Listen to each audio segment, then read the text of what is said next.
Last Halloween, I opened the door to find a half-naked woman weeping on my front porch.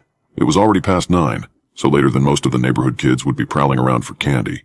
But I still felt a mixture of surprise and annoyance that this lady had shown up without a kid in tow. Not that her costume wasn't elaborate in its own odd way.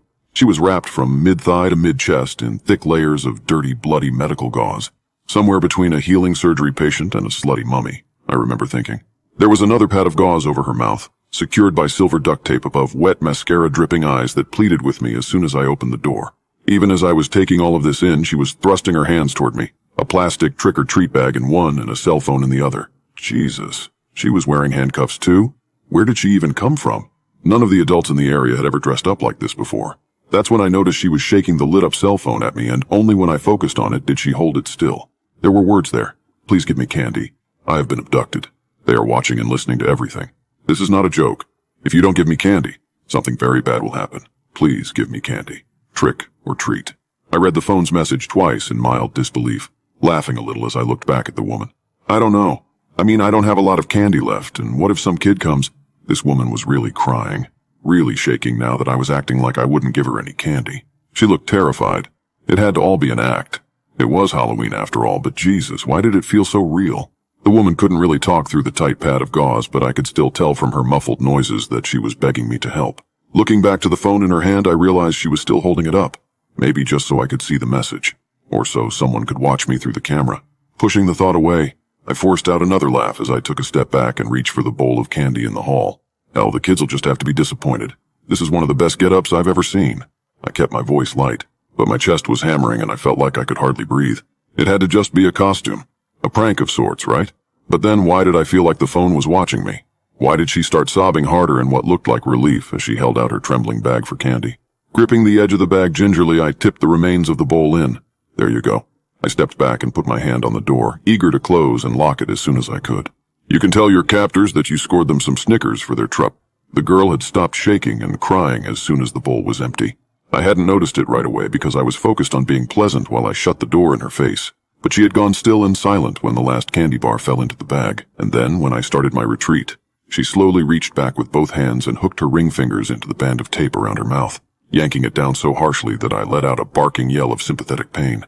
That's when I saw what was behind the gauze. No lips. They had been cut away at some point recently. The crenellated ruin of flesh left behind still raw and red and oozing.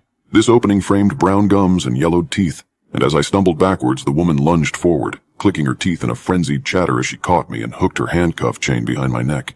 We fell together to the hallway floor, and while she wasn't very large, her weight and the impact were enough to drive the air from me for a moment as I tried to get enough breath to fight her off. That moment was all she needed to jam her mouth onto mine and send a long, sour-tasting tongue between my lips and teeth as she began to cough something into my mouth.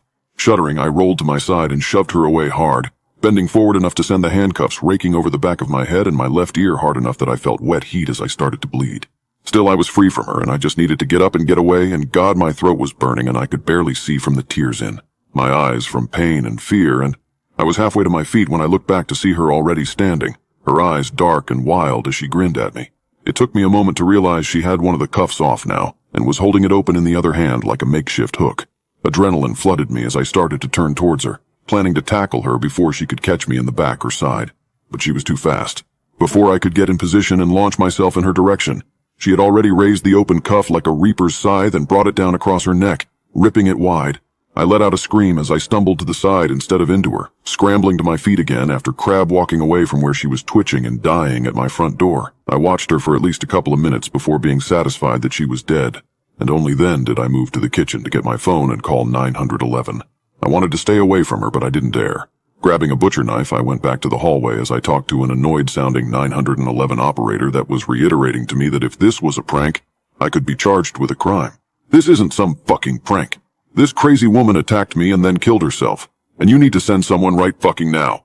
Either my words or my voice seemed to convince the woman as she started asking my name and address then, and within 5 minutes 3 patrol cars were on my front lawn. In the month that followed, the police investigated the woman's suicide and the murders, because before coming to my house she had visited 2 other houses the next street over.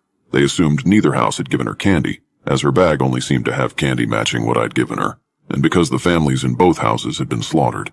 They thought it likely she'd had accomplices, but they had no leads. Apparently the phone had been wiped remotely before the cops arrived, and the only fingerprints they could find were hers. Well, fingerprints wasn't the right term.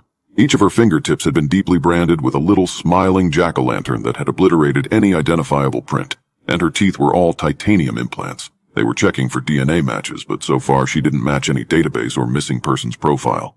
The more time passed, the more certain I was that they'd never find anyone else. And the more glad I was that I'd lied about the last thing I saw or heard, because as I'd stood there yelling at the 911 operator that night, staring down at that bandaged lunatic's body, I realized that even at the end she'd kept the phone pointed toward me. Clutched in a death grip, it stared at me dispassionately as I finished the call and hung up, despite the operator asking me to stay on the line. I'd barely dropped the phone from my uninjured ear when a voice came rising up to me from the other phone on the floor. "Happy Halloween. What does the ghost say? The last year has been very hard. I moved to a different state and I've cut myself off from everything online that could lead someone to where I am. I work from home and I pay for everything with either cash or an online account that is tied to a secondary address, 300 miles away. My friends and family think I've gone crazy or have gotten on drugs, but they don't understand. I'm cutting myself off to protect them too, because I know they know all about me. Even if they didn't before last Halloween, the phone was recording me at my house, giving all my information to 911. I have to stay hidden, and it seemed to work. I've hardly slept as Halloween grows closer, but I've tried to focus on just getting past that. If I can make it to November 1st without any issues, I can finally exhale and start to relax, at least a little. Then this morning I woke up to find a small black card on my bedside table. My blood was already thundering in my ears when I saw the silver jack-o'-lantern on the side facing up, some desperate corner of my mind whispering excuses or things that it wasn't when I already knew what it was. The other shoe finally dropping. Then I turned it over, expecting to see some threat or sinister warning of what was to come written on the other side. Instead, it was bland. The voice was soft but loud as it spilled out from under my bed. "Boo,